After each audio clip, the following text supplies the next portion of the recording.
So I've been using the iPhone 15 Pro for a few months now, and for the most part, it's been great. There's a lot of like little refinements that just make it an overall better experience. And while I was testing it, I compared it a lot to the past iPhones that I've tested, like the 12, 13, and 14, with the idea of like, how is it meaningfully different and how does it actually impact my day-to-day use of the phone? The design is pretty consistent to what they've been doing for the past couple of years with a few key improvements. It still has the flat sides, which I personally really like, but the edges are rounded over now, so it's a bit more comfortable to hold. Also, the chassis is made of a new brushed titanium alloy that just looks really good.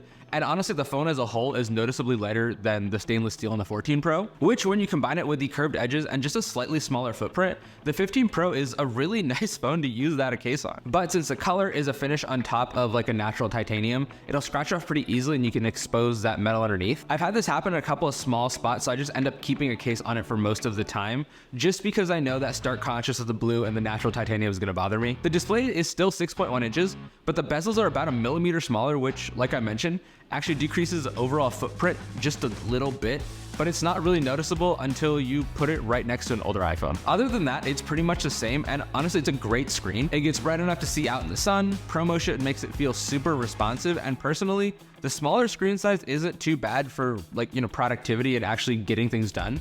I go through emails, edit photos, and even write scripts when I need to. I really liked using that bigger screen on the Pixel 8 Pro, but this works honestly just as fine, and it's a little easier to use one-handed. Also, it still has a dynamic island, which I feel like I've actually been using a lot more for things like lift, timers, and just playback controls on media, so I don't have to open up the app or slip down to the control center. And I'm glad Apple brought it to the standard 15 lineup, since this will hopefully get more developers to build cooler things to actually make more use of the dynamic island as opposed to the occasional app that actually puts something up there. But one of the big differences for me between this and the 14 Pro has been the battery life. It seems to not last as long, and I'm not sure if this is because like the A17 Pro is more powerful, so it'll drain more battery a little bit faster, or if it's like a general software optimization thing that could be fixed in future versions of iOS. I actually had a long travel day recently, so I decided to see how the battery held up from the start until I absolutely needed to put it on the charger. I was gonna run this test throughout like a normal day, but personally, like in my actual day-to-day use, I have chargers at my desk and in my car,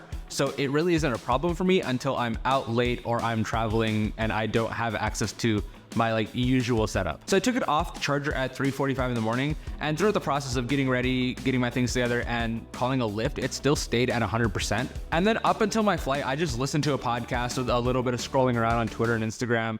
And by the time I boarded at 6:45, I was down to 84%. I didn't really use my phone much for like the beginning of the flight. I was mostly just working on some editing. But for the last 45 minutes or so, I did watch a movie using the in-flight Wi-Fi. And by the time I got picked up, which was around 10:45 PST, I was down to like 44%. I was avoiding charging it because I really wanted to run the battery down and see how long it really lasted.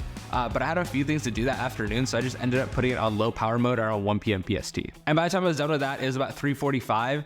And I was at literally 1% when I put it on the charger. So it lasted just about 12 hours or so. I went back and checked in the settings, and for the 11 or 12 hours that the phone lasted, I only had a screen on time for about 5 hours, which feels a little low. I hope this gets fixed with future software updates, or maybe they learn from this and maybe the A18 Pro draws less power or whatever the issue was with the hardware. So one of my favorite features of the iPhone is the camera, and this year the 15 Pro got a lot of really welcome upgrades, especially for video. So the main sensor is still 48 megapixels at 24 millimeters, and you have the option to shoot either full res 48 megapixel RAWs or bin to 24 megapixel photos to save space. It can also crop into that sensor to give you options for shooting at 28 or 35 millimeters, so you can pick which focal length you prefer. But it can also crop into the center 12 megapixels to give you the equivalent of a 2x optical zoom. The ultra wide though is still 12 megapixels, and the photos look pretty similar. I'd say maybe the low light is a little bit better. I do wish this was a higher resolution sensor, kind of like the Pixel 8 Pro's 48 megapixel ultra wide, because for macro it'd be nice to have a little more flexibility when I'm cropping and editing in post.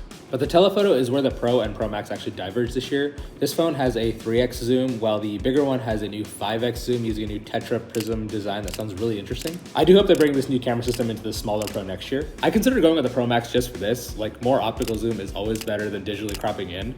And that jump from 3 to 5x is actually pretty noticeable when you're zooming from 1 or 2. Also, all the lenses have a new coating, so there should be better night mode photos and less glare.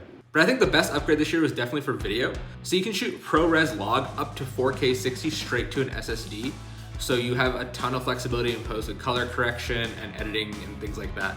And this has been really nice to have for when I need a second camera angle, or I'm just out and about and this is already in my pocket and I have it with me as opposed to bringing this camera with me. I was already using the iPhone as a B cam, but this just makes it that much easier to like match the shots with the Canon in post when I have a bunch of footage from both cameras. All of the like talking parts of this camera section until right now were recorded on the iPhone in either HDR, ProRes HDR, or ProRes Log with the built-in microphones. I labeled them all as A, B, and C when there wasn't B-roll over them. But let me know down in the comments what you think of the quality from just an iPhone's camera. Apple also replaced the mute switch with an action button. A lot like the one on the Watch Ultra. You can program it to do pretty much anything from opening the camera, recording a voice memo, to like a custom shortcut that runs whenever you press it. I started by having it open the camera, then I eventually had it pull up a ChatGPT prompt for a while, and I even built a custom shortcut that gave me some quick controls for my car without having to go into the full Tesla app. But I was traveling a lot and I was at CES, so I just ended up settling on it opening the camera again, since I could start pressing the button while the phone was still in my pocket, and by the time I had it out, I was ready to take a photo. And it even works as a physical shutter button, so as I pull my phone out while holding the button, I just have to press it one more time to actually take a photo. And this is just a super convenient way to take a quick photo while I'm walking around or if it's cold and I'm wearing gloves. I do hope to add in some flexibility at some point though. Right now, it can just do one action with a long press, but I'd love to add more stuff in with either a short press or a double press. But moving on to like probably the biggest update for the iPhone 15 Pro is USB-C. It comes with USB 3 speeds, so you can plug pretty much anything into it, like SSDs, displays, keyboards, and even other phones. Since along with a faster data transfer, you also have reverse charging, which is super helpful if you need like a quick charge for your AirPods on the way to the gym, but also if you're with someone who's low on battery, you can just plug your phone into theirs and help them out, or vice versa. But I will say though, as like useful as USB-C is and as nice it is to have just one cable to charge everything, the connector itself just doesn't feel as strong as Lightning. Like Lightning clicks in and it feels solid and robust, but like the USB-C just feels a little loose. Like it's definitely worth it for the versatility. It's just interesting to me to see how different these two connectors behave. Also powering all of this is the new A17 Pro, which I've mentioned a couple of times. It uses a new 3nm process for up to 20% faster GPU and a 10% faster CPU. It also has hardware accelerated ray tracing built in for better graphics, and it even runs AAA games like Resident Evil and Assassin's Creed. I don't play many games on my phone, but it is really impressive to see how much power they put into like such a relatively small footprint and a small device. For normal everyday uses, the 15 Pro feels quick, responsive, and like you'd expect from an iPhone.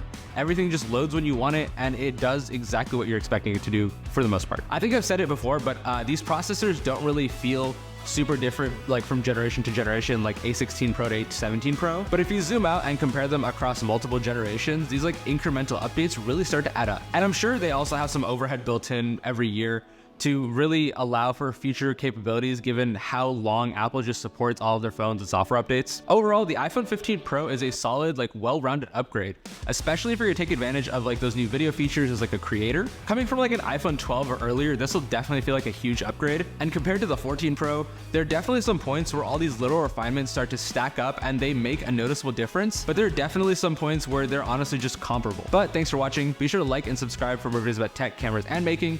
Here's my first video of the Vision Pro, and here's a video that you typically like the best.